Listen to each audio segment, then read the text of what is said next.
Hello, everyone. This is Francisca from Utah Housing Coalition. I want to let you know that we are going now live on YouTube. We have few panelists that are already on, and we will have few members of the press in attendance if they have questions for our panelists.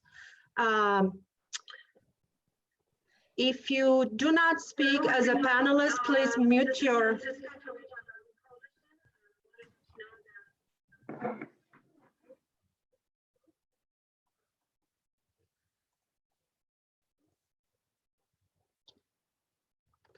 And we had our first technical glitch. I am so sorry, everybody. I have two laptops and multiple screens going, so my apologies. Today, I'm going to be the tech staff and make sure I, receive the emails from the attendees on YouTube channel. So please send them our way. I'm going to mute myself now, and I'm going to let Tara Rollins lead the meeting. You're on, Tara. Welcome, everyone. I'm so happy to be having this meeting. I feel that a lot of people are feeling disconnected in what's happening in housing. And so we have put this meeting together for everyone to feel a little bit more connected on what's happening. And so we have had 170 people register for this this meeting, and that's very exciting because it shows that people are caring about housing. And so our first person that was going to speak, Jim Wood, has not joined us yet. So let's start with Jonathan Hardy. Jonathan?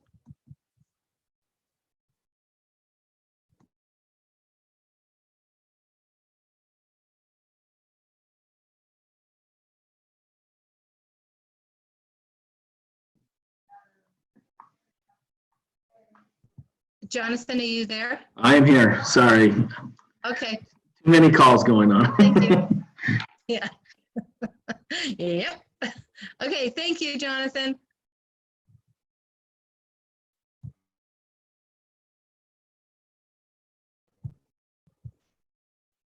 Jonathan, we can't hear you. I'm here. Sorry. What did you want me to launch into? Is everybody on the call now? Jim Wood has not joined us yet, so we're going to our second speaker, and that is you. Okay. Jonathan, this is Francisca. I just want to make sure that you are aware. So we have the panelists in a Zoom webinar, and we are broadcasting live on YouTube. Okay, great. I think I've been invited to talk a little bit about the rental assistance programs that we're getting up and running statewide. We're very excited about this. Really appreciate both our staff has worked really hard on this in multiple programs, but we're especially grateful for our grantees that will be throughout the state administering these programs. We have really 4 buckets of money that are coming into play, either money that we currently have or is coming to us via the CARES Act that is going to help participate in rental assistance. Currently, we have $1 million worth of home funding that's already in our bank account. We have received a waiver from HUD to utilize it a little differently than typical tenant-based rental assistance. So we're putting into this homeless prevention pot. So that's our first slice at this. We have about $3 million of emergency solutions grant that will be activated shortly throughout the state. We have the community services block grant. That is a decision made by each grantee on their own, but it's the same entities that will be receiving the home and ESG money. And it's likely that a lot of them will choose to use a portion of their money for rental assistance as well. And then in some unique areas, some of the state CDBG money, which has to be spent in areas outside of entitlement communities that get their own CDBG. There's a couple of communities that have said they want to use rental assistance. So what I really want to say about this is we've put out some draft criteria. We're finalizing it right now. We're going to do some training We're hoping on Friday with all of our grantees so that we can have a Monday launch on this program would be our ideal world. The purpose of this program is to really meet the rental assistance needs of people who will fall through the cracks of other social safety nets. Because a lot of the CARES Act funds enhance unemployment benefits, we're really trying to get people over to that side to cover their housing costs. In most cases, once you're connected, it provides replacement or better wages than your employment. And that should cover you until you get back to full employment. So for the vast majority of people, that should be the way that they cover their housing costs. We do want to make sure that we have these programs in place for people who are going to be denied unemployment for a variety of reasons. There's not very many because there's also a pandemic unemployment offered for self-employed and gig workers and other people who typically wouldn't qualify for the traditional unemployment. So that is in play. But we know that there's some populations like undocumented, mixed documentation families, people who had a couple jobs and are still working 40 hours but don't have that additional income. These are examples of folks that would probably fall through the unemployment insurance net and would be eligible for this rental assistance. So we're working hard to get very clear the criteria out that our grantees know. If somebody is seeking rental assistance, here's how they qualify. It's really the non-qualification of other benefits that qualifies you for this housing assistance at this time.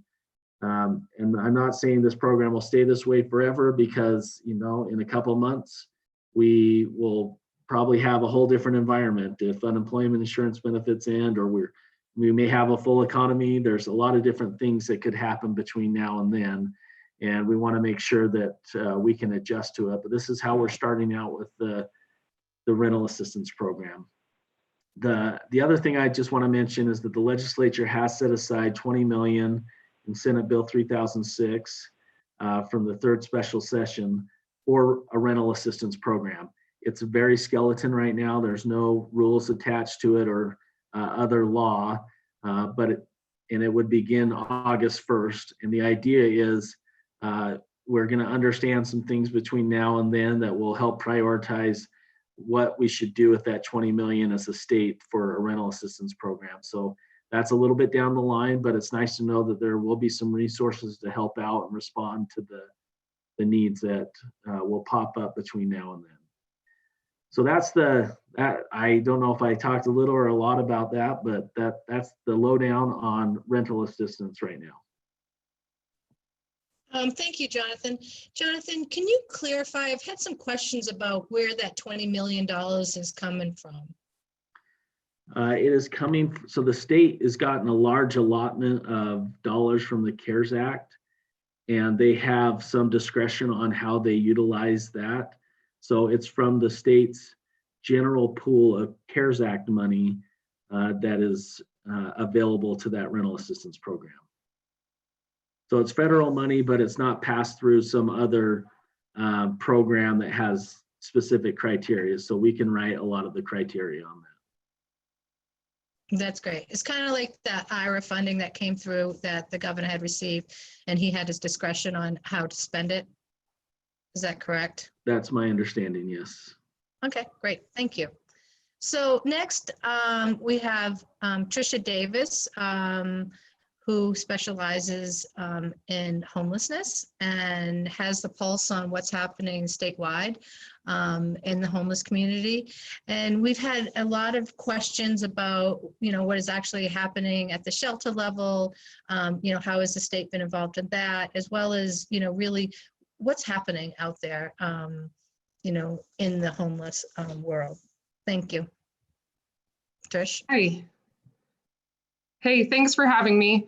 So I think what I really wanted to talk about first is that our Utah Strategic Plan on Homelessness was adopted by the State Homeless Coordinating Committee in September. One of the pieces of that plan was putting into place the Utah Homeless Network. So in this current pandemic and crisis, we've really kicked the Utah Homeless Network into high gear. We're meeting currently on Thursdays every week, and we've got Pamela Atkinson that does updates for us every week on the COVID-19 task force. We've got the Department of Public Safety, Division of Emergency Management that is part of that call, where we're talking about FEMA. And then I think most importantly, we've got the local homeless coordinating committees from around the state that give updates on what's happening in terms of coordination within their local communities. So there are 13 local homeless coordinating committees throughout the state. And if you are not familiar with those areas, I would just recommend that you can Google the Utah Strategic Plan on Homelessness and see a map of those different areas. And then we've got, as Jonathan mentioned, we're working with 9 different agencies in kind of coordination with our funding that is related to homelessness. And I guess I would just add that we've got, if you go to endutahhomelessness.org, that's a good website to see what's happening in terms of coordination with the local homeless coordinating committees and kind of the COVID-19 response that's happening throughout the state. There's a lot of information right now about what is happening in Salt Lake County on that website.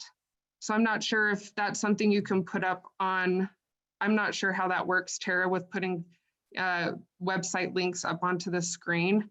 But that again is endutahhomelessness.org. On that website, we also have right now an opportunity for emergency funding for homeless services. And if you click on that COVID-19 link on that website, you can see that opportunity there. Is there anything else you wanted me to cover, Tara?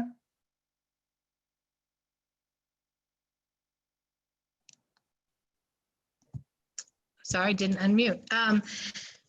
Maybe either you or Jonathan can talk a little bit about the state involvement with the shelters and making sure our homeless are being kept safe through this time. I know we had a large group of, I believe it was men that had the virus. And I think it's important to let, I guess, the community know that you guys have been very proactive in making sure that people are safe.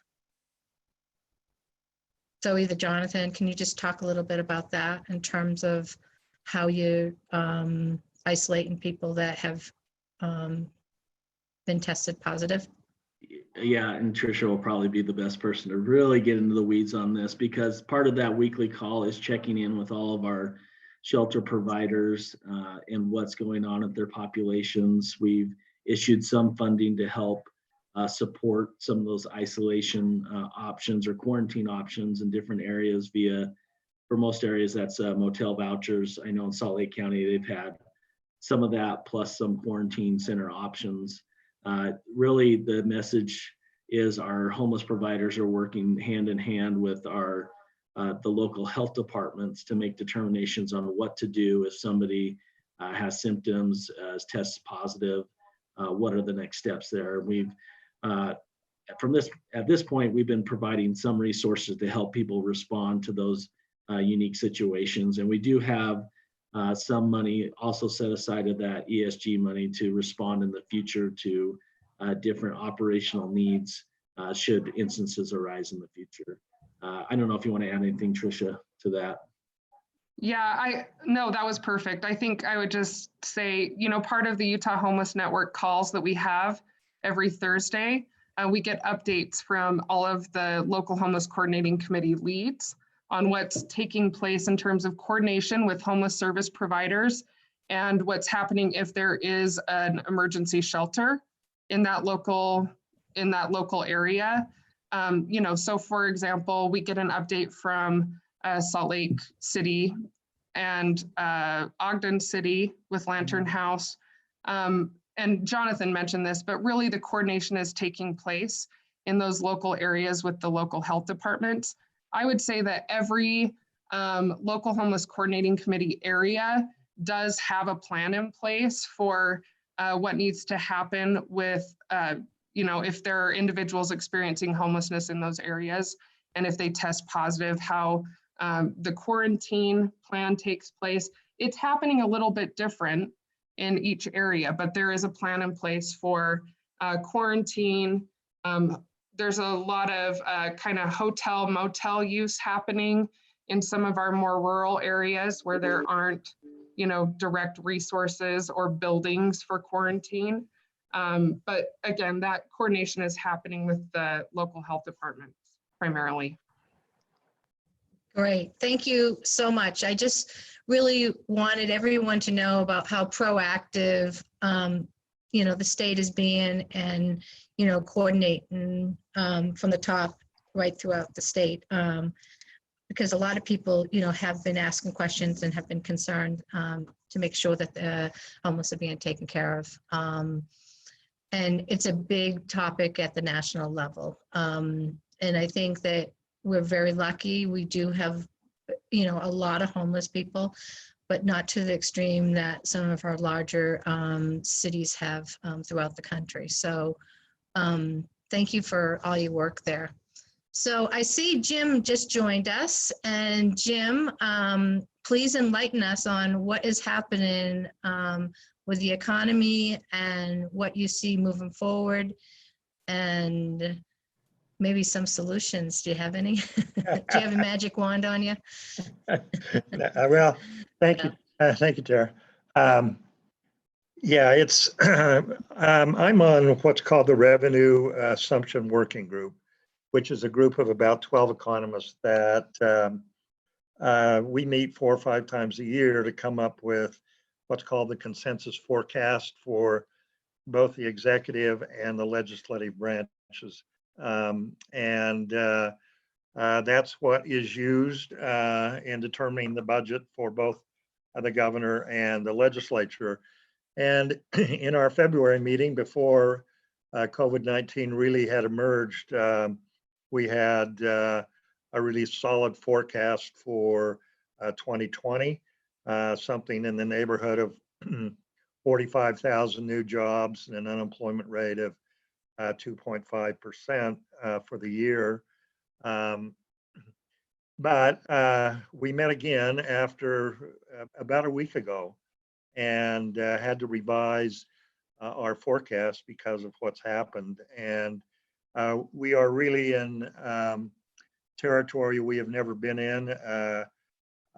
Even the Great Recession, the impact on our economic indicators was not as great. This appears to be, we hope, short term, but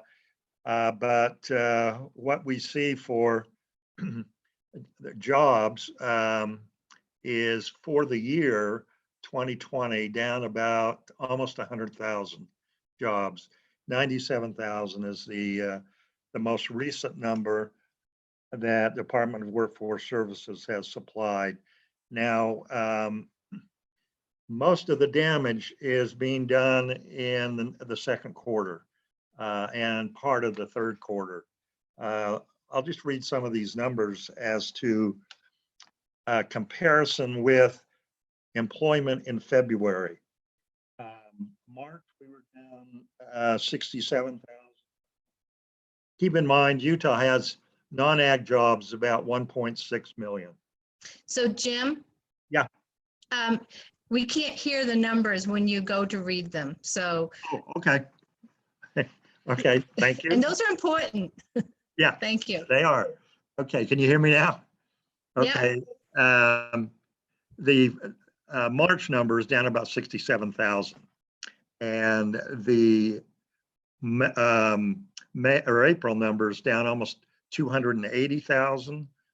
And we reached bottom in May, and those numbers will come out, of course, in June. But the May estimate is for a decline of 310,000 from February of an employment base of 1.6 million.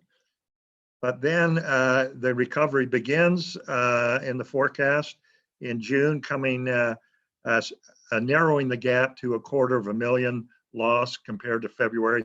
And by December, we are actually back and a little above where we were in December of 2019 by about 10,000 jobs. But over the year, the loss would be about 100,000. Again, those numbers are in flux. And I know they were running them again a couple of days ago, Martin Old, because of opening things up. So they might be a little less severe in a few days with a new forecast. But what that means is in terms of unemployment, we'll have some double-digit months here in May and June and July. For the year, we expect the forecast is for 8.6% unemployment. Now that compares to the Great Recession, which was the worst year, 2009. It was 8.1%. So it's this is something once in a century event, and hopefully the recovery is as fast, as quick as DWS expects. So by the fourth quarter, we are almost back to where we were a year ago. But basically, we lose 1 year going down, and it's going to take us a year, according to forecast, to get back to where we were pre-recession level. Keep in mind, in 2008, with the Great Recession, it took 4 years to get back. So anyway, those are the employment numbers, and can talk about housing and construction, or if there are any questions, or if I'll turn it back to you, Tara. Tara, I have a question. Okay. Hi, Claudia. Hi, Jim. How are you? Good, good. So a once in a century event. Well, is that a promise? I mean, you know, we don't really know what's going to happen with a second wave of COVID. I mean, we're even talking about a second wave in as short time period as 2 weeks, but also in the fall. And given that there's the vaccine question is of course unanswered. So we really, I mean, I actually have to say that those numbers are not as alarming as I thought they would be. But you know, if it's only based on what we've just experienced, that makes sense. But you know, I think it could be worse. Yeah. I guess maybe I should clarify. The once in a century is in the past, Claudia. Oh, okay, all right. I don't want to go out 100 years. But the virus will determine. And I get more hopeful some days, and then I read the news this morning, and you look at the US curve and it's just flattening, and I mean, not flattening, it's plateauing. And if you take New York out, then we're actually increasing on a daily basis. So there's a lot of new hot spots, and what I've read lately is some of them researchers expect that we're going to have a tough summer. And so the forecast now is based on, I think, a flattening and a sort of a bell-shaped curve, you know, where it comes down, and we haven't seen that yet. So, you know, it's a very fast-moving event, and a place we've never been. So, but the 300,000 between February and May is a significant hit. I must say, the first time around 2 weeks ago, when we got the forecast, it was down 400,000. So a little bit more positive second time around. And that could be the case, I think. maybe with the opening, but then virus might, it might determine things in June and July, and we have to shut down again. So, Jim, I was wondering if you could address the diversity of our renters, our landlords, I would say, the different structures, because it struck me really hard that 53% of those are smaller units. Can you talk a little bit about that? Sure. I think a lot of policymakers anyway, probably not people that are close to the rental market, but they think of the rental market as those large structures you see on 4 South or in the suburban areas where you'll have 100, 200, 300 units. But in fact, about 56% of renters live in structures that are 4 units or less. So that includes single family homes, and it includes single family homes with a basement, an accessory unit, duplexes and triplexes, fourplexes, and mobile homes. So over half of renters are in relatively small structures. And the important question there is, in terms of the CARES Act and where we are, there is some protection for landlords if their mortgage is federally backed. I don't know how many, we have no data on federally backed mortgages by the size of units in a structure. So I don't know if, the typical person who's renting an extra home, if it's FHA, Fannie Mae, Freddie Mac, or VA or USDA, then they would have protection of 90 days if renters fail to pay, and they could be reimbursed. But it is a very diverse group, even though we're getting recently we've had a lot of very large apartment projects, but the community is basically a third are statewide, a third are in single family homes or single family homes with basements.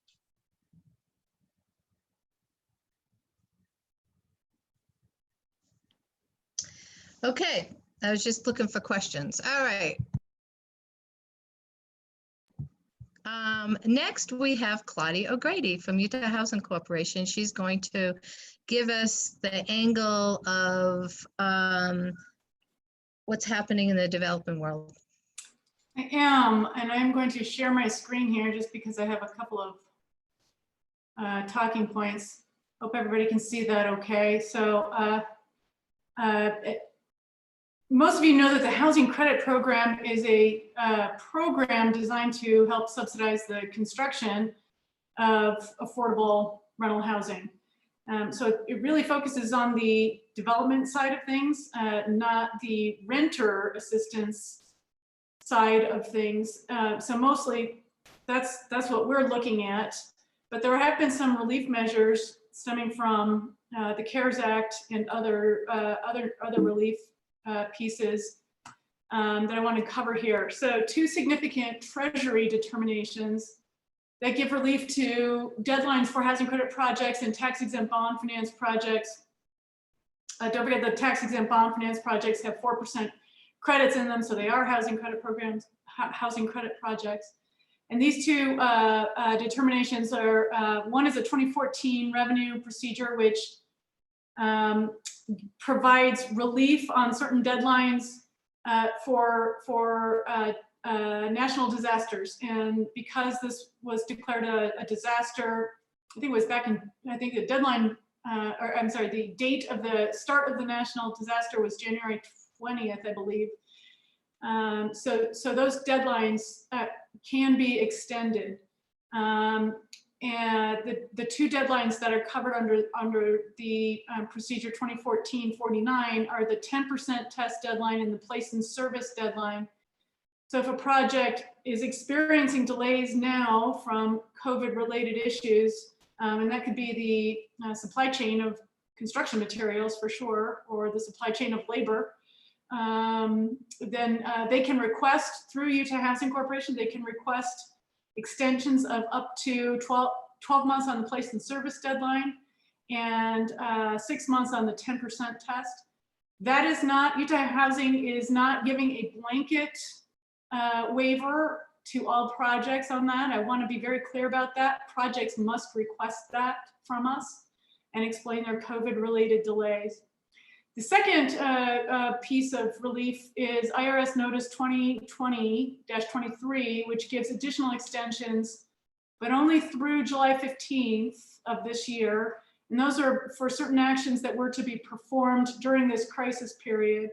And that may include something like the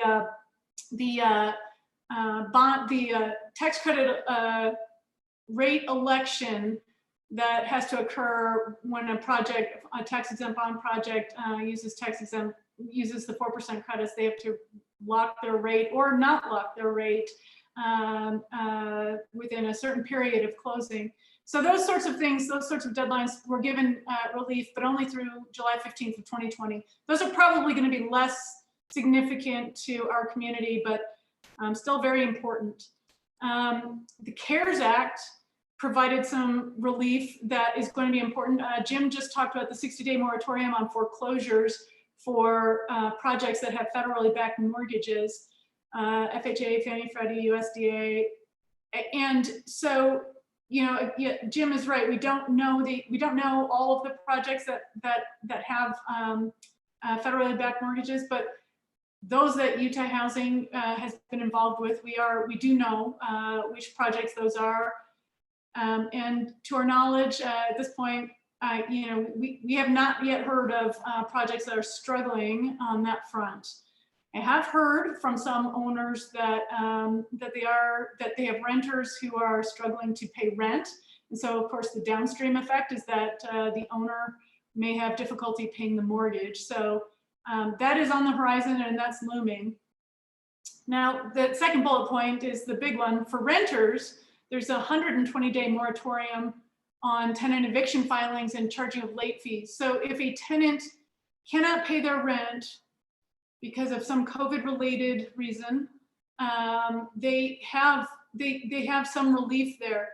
The rent does become due though, and I think that some renters maybe didn't understand this very clearly, but the rent is still due. It is just being pushed back, and late fees can't be charged on that late rent.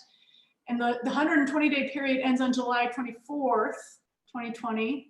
And owners can't require tenants to vacate sooner than 30 days after giving the notice on July 24th. So our hope is that owners will work with renters on payment plans. And I've heard this from most of our owners and managers that they are getting on that right now, working with people on payment plans. You know, there's always some bad actor in a program, and we don't know what's going to happen. You know, we just don't know what's going to happen. I think the big trigger date, if tenants understand that they are protected from paying rent or paying their rent on a current basis through July 24th, I think, you know, I worry what's going to happen on August 24th. So that's kind of the big date. And I hope that our rent relief programs, our rental assistance programs can be fully deployed, that capital can begin getting deployed out to renters who need it, certainly sooner, much sooner than July 24th. I hope it gets deployed very quickly here. And then as far as the housing credit program, we've suspended all on-site property inspections and audits until such time as it's determined to be safe for people to enter people's apartments and, you know, have people congregating and doing that sort of thing. It's so we're suspending that right now. We are going to be conducting audits, desk audits, remotely. Just the paperwork portion of the audit will be conducted in our offices. And we are beginning to do some property inspections via video. So that may be an option for us on just an interim basis. We are also conducting electronic meetings. The governor issued an executive order that permits any state required public hearings to be conducted electronically. And so we are conducting our 2021 the QAP public hearing electronically. And that is going to be, that's actually 2 weeks from yesterday on May 19th. It's going to take place via Zoom. And if anybody is interested in participating in that, please, you can email me or any of the Utah Housing multifamily staff, and they can give you the details. Because it's an electronic meeting, you know, it's just unlikely that we'll be able to have the kind of discussion that we typically have. But we will certainly take comments and questions ahead of the meeting and after the meeting. So I would encourage people to start putting some thoughts into writing so that we can get that out during the electronic meeting. And our staff is working remotely, but still available through our normal channels. So please, if you have any questions, do get in touch with us.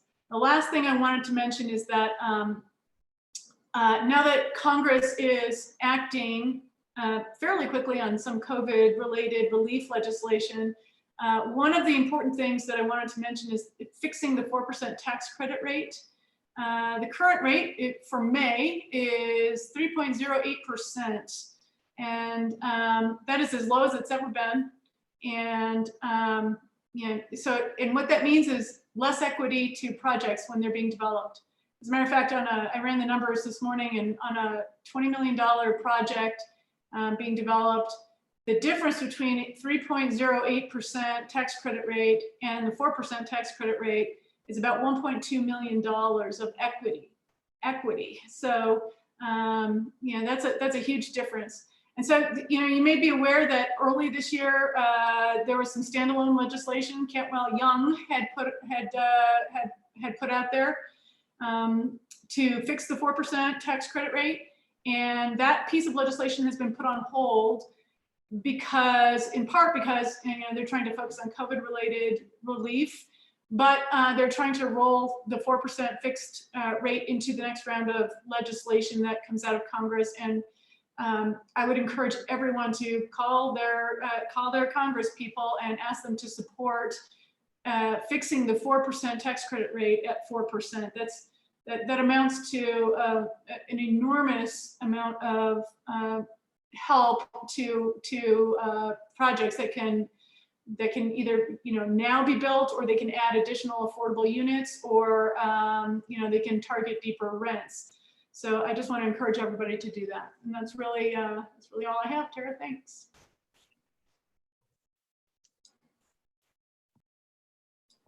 Okay, thank you, Claudia. Claudia, I'm wondering if you could write up a little thing asking people to support that at the national level, because we're going to be sending out a thank you for people for participating, and we'd like to include perhaps Jim Wood's memo that he's put together, as well as information Trish would like to share. And if we could do that as well, that would be great. Sure. So last but not least, we have Heather Lester, and Heather works for the Utah Community Action Program. And this has been a program that has been near and dear to my heart for over 20 years, when Josie used to run it. I mean, that was a long time ago. And so, so Heather is the new Josie of Utah Community Action. I kind of laugh because Josie's been gone for years. But anyways, Heather is here to help us understand where tenants and also landlords can get help during this tough time. So thank you, Heather. That leaves it wide open. Can you hear me okay? Good. Okay. That's kind of broad. So, I mean, I guess the main things that I've had, especially front lines, as far as being a landlord-tenant mediator, there's a lot of good things that come along with that, because we're able to work across both sides of it. It's not just for tenants. There's housing case management, obviously, through Utah Community Action, that are very interactive, a dynamic group, you can't ask for better case managers than them. The thing that Utah Community Action does with the mediation program, though, because landlords and tenants normally have conflicts or issues or something that needs to be mediated, now they're coming because not only do they need mediation assistance and payment arrangements and help to facilitate that communication, now they're trying to get information. And I'm a huge proponent of tenant education, not just helping with the situation they're in, but also educating on eviction laws, understanding how they are, how they may change. So it's provided a pretty good faucet for that. And I say faucet on purpose, not flood, but faucet. So I hope that's, a positive vibe for people. But the main thing I'm seeing, especially now, is just understanding the where to find funds. And it's always been a where I can get help, rental assistance, deposit assistance, whatever. Landlord tenant mediation doesn't tie to fund allocation, but at the same time, we work with internal and external clients, right? So we do a lot of work with the court. We see a lot of pre-filing, post-filing.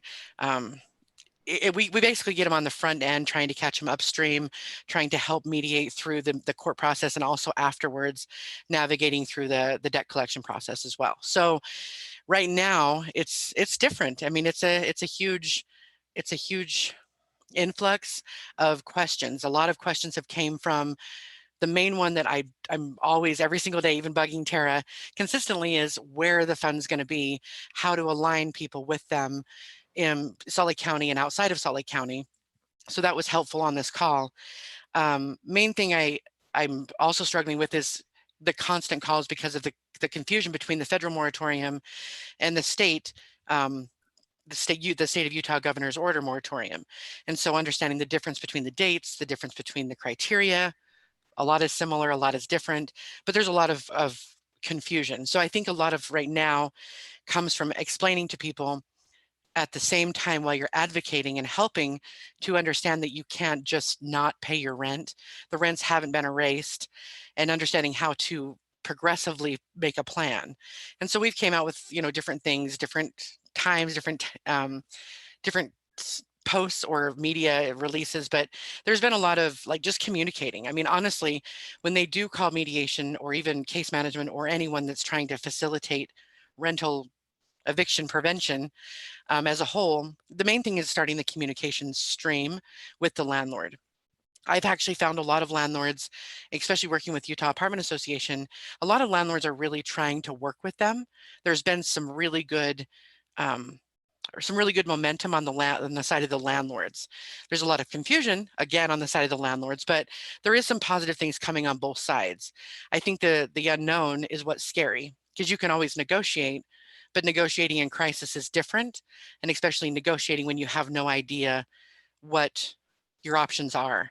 Most people know what their options are, and then going forward. So I just think the clarification for understanding where the options are for rental assistance, the qualifications of the programs, and then obviously on the back end, whether it's case management, mediation, any agency, workforce services, just to help people to understand that they need to cooperate with that process. Because it's not just an easy, quick, I'm going to pick up a check for rental assistance, you're going to call my landlord and it's going to be fixed. It is a very interactive collaboration process. But knowing that the monies are there and where they're at is really going to answer a lot of the volume that we're seeing right now. So I'm assuming that was the nutshell you wanted from me, but just tenant tips and just really empowering them with education and the ability to communicate is really where I'm getting a lot of success. Great. I think one of the main things that people need to know in the audience is that people need to dial 211. It amazes me that how many people still do not understand what 211 is. 211 is an information referral line. And so they'll ask what zip code you were in. And so they can make referrals all through the state. And so I think it's going to be really important moving forward for all you need to do is dial 211. That's the number. It will get you to information referral and be able to get you to the right agency that will have the housing assistance available. And so for their area, and most of them are going to be community action programs throughout the state. That is where the bulk of the assistance is going to be going. And it's a great network. And I can see, you know, that network becoming even stronger through this process. I do have a question, and I think Jonathan would be the person to answer this, but Heather, hold on, because there's questions that are coming in online for you. So Jonathan, I've had a question about, will people be able to access rental assistance for manufactured homes for rent? We're not putting a limitation on it. So if they have a rental agreement, my understanding is we would be able to cover that. So they'd have to bring that into the provider and then meet the other criteria that we've outlined of not qualifying for other types of assistance. So I don't see a reason why we can't cover the rental costs, whatever they may be. Okay, great. Another question is about how do people who are undocumented access assistance? So they need to go through the same process. They would have to provide that same level of information. There's not a requirement for our providers to document residency status. They would have to, you know, supply the basic information and then prove that they've applied for unemployment and been denied, which they would if they don't have like a valid social security number, they'll be denied. So they would be able to meet the criteria, but they would have to go into a provider, provide the same information that anybody else would in order to get the assistance. But there's no documentation standard at the provider level to prove residency status in any of these programs. Okay, great. Thank you. So I think Francesca has some questions from online for Heather. So yes, this is Francisca. So Heather, there's a little bit of, you know, communication going on our YouTube channel. So somebody that is working for a nonprofit organization is having one of her clients who's a trafficking victim. They're getting her evicted, and when they call CAP, they told her to call back on Monday. And I know, you know, sometimes those are difficult questions, but, you know, this is kind of what's happening on the ground. Right. So the reason, unlikely, the process outside, so there's a mediation line specifically for landlord-tenant mediation that is not tied to case management services. So likely at the time that this person called or the case manager called for them, which I can give that number if you'd like, but there's an assessment. It's basically just an assessment right now for services depending on the grants that we have funds for. And that the way that the process works is they do the assessment, they determine qualifications, and then every Monday case management appointments are filled. And that's why they tell them to call back that Monday. They can call any day of the week. A Monday is when those case management appointments begin for the following calendar week. And I believe that probably answers the question. If they were not looking for rental assistance or deposit assistance, and it was a situation where the trafficking was the issue for the eviction, likely that should come or could come towards my direction, and we can try to facilitate if that's the reason for the eviction. I think there's kind of two questions. Is it for, you know, is it for monies, or is there a mediation as well that needs to be tied into that? So I definitely would want some clarification on that to help assist fully. So the person who asked me the question, you know, she's watching, she's obviously watching this webinar. So I hope that she will gonna, you know, reach back to us and have more conversation. Yeah. So kind of that's it for you, Heather, for now. So I'm gonna hold on the other questions. Okay.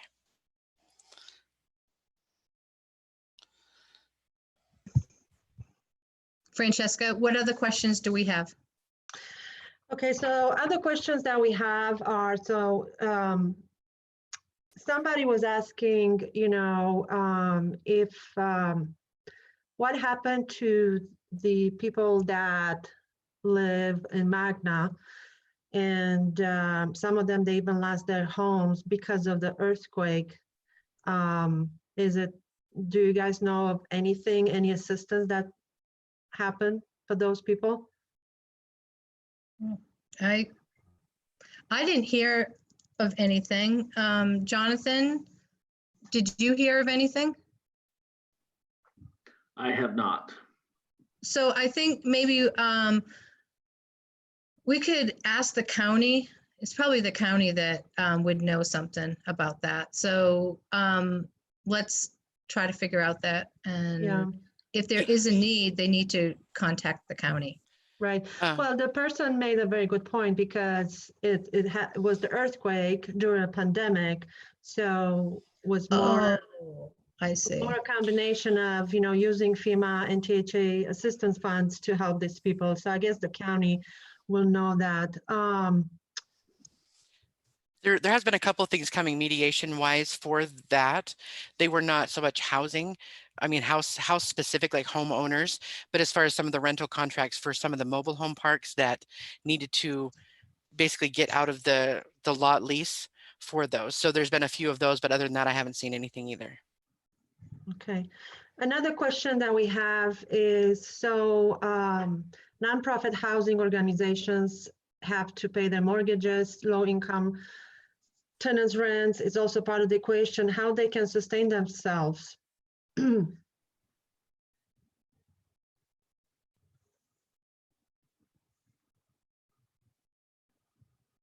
Jonathan?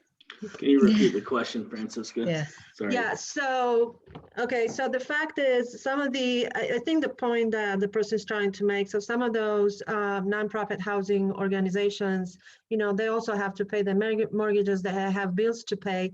And if their renters, you know, cannot pay their rent, what will going to happen to them? Can they use small SBA funds, and for how long?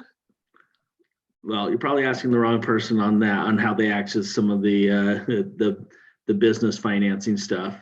There, Okay. I know there's definitely some mortgage protections in place for certain types of housing. So, and I will say what the reports we're getting from a lot of the landlords is a good majority of renters are still paying their rent. And I think that's a message we're still trying to get out, especially if people are connected to their unemployment insurance benefits.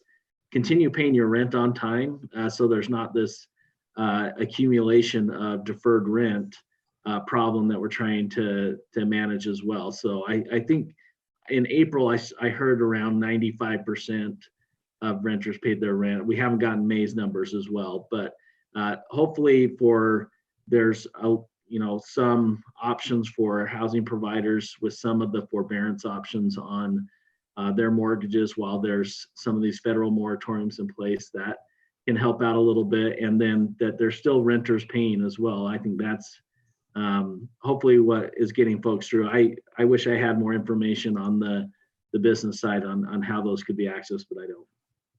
Yeah. Claudia? Jim, well, what we're hearing, it's a real mix. The majority of properties still have at least some rent revenue coming in, a good chunk of rent revenue coming in. But I've also heard from a few projects where, they're housing folks who are sort of they work in the gig economy and piece together a number of different jobs, and they're really struggling to pay rent. So they may be impacted. The payroll protection programs through the CARES Act and SBA lending, I believe, and Jim might know better than I, but I believe that excluded owners of businesses that own rental properties. So I don't think that they can be covered under those SBA lending and grant programs that were released. I will also just add that if they have loans with Olene Walker Housing Loan Fund, they can request deferral options, and we are offering those So we're working with them, and a lot of banks are working with folks, even if they're not covered under the some of the federal protections, to help work out some arrangements. That's great. This is Francisca again. I received a couple of emails and I posted them in our chat. And one is specifically for Trish.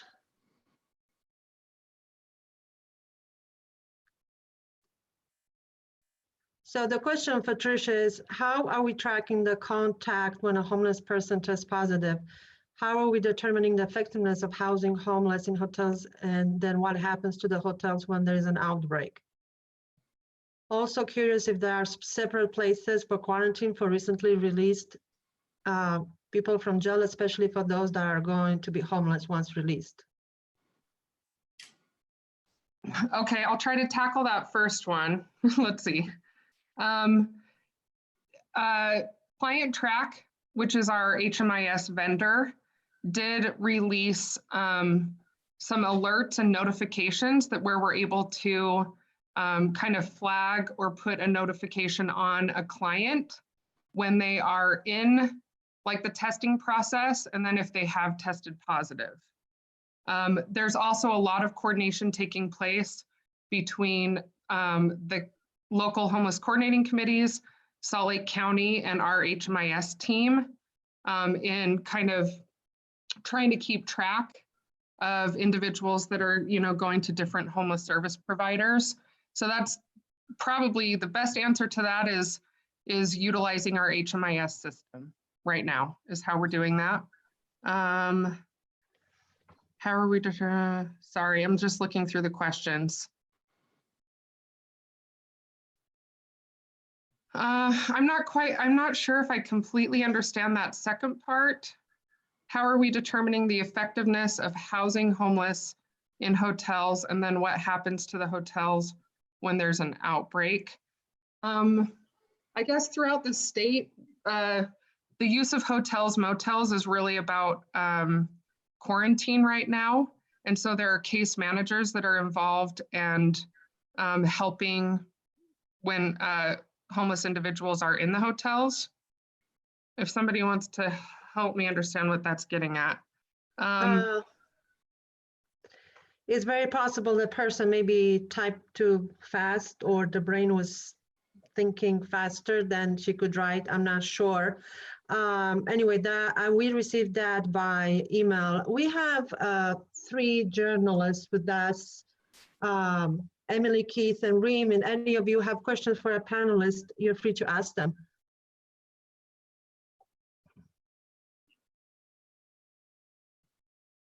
By the way, all of you guys are muted, so I'm not sure if you're there or not.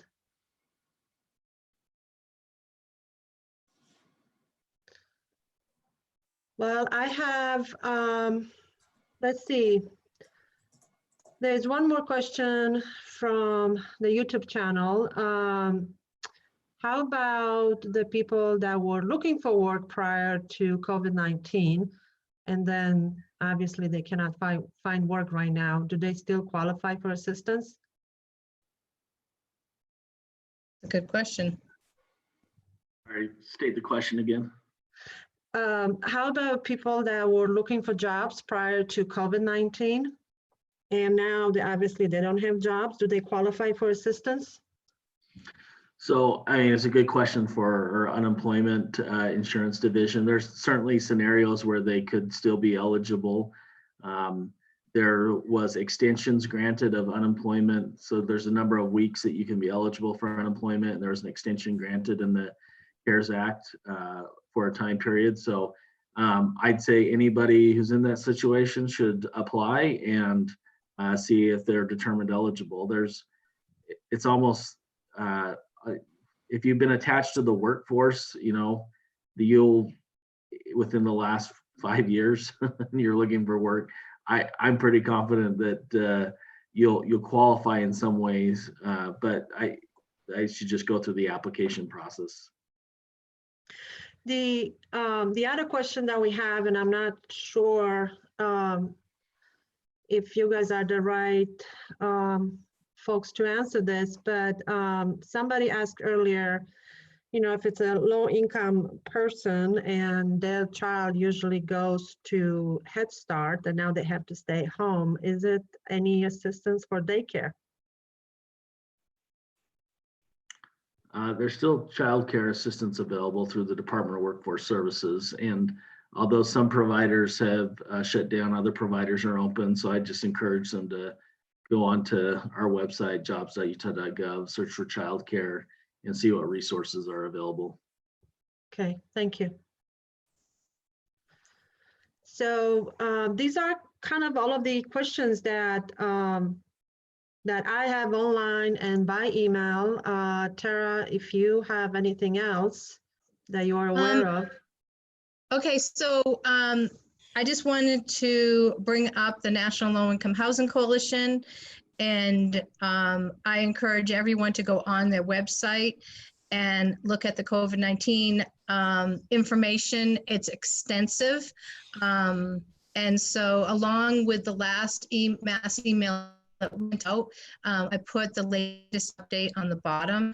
But every Monday at 12:30 our time, there is an hour-and-a-half webinar with incredible speakers from whether it is somebody, the head person from FEMA, or you know, senators and representatives, you know, from Congress, also give updates on what's happening.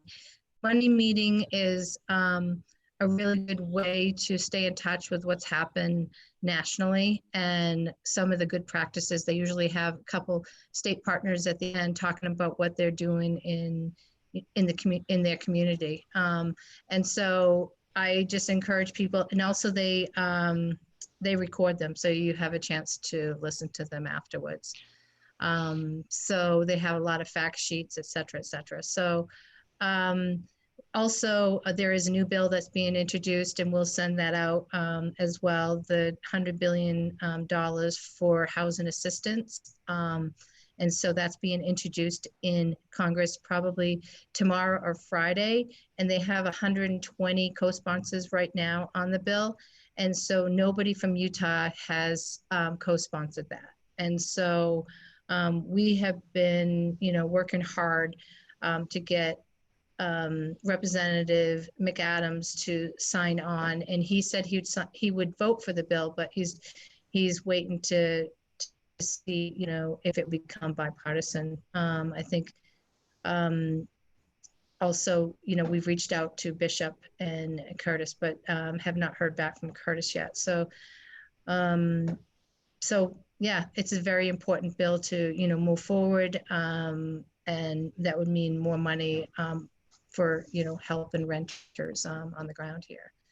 So we'll put that in the email as well, thanking people for participating. And this has been very informative, and I want to thank, you know, everyone who's on the panel for sharing their knowledge. And this is a tough time right now. And I think one of the things that,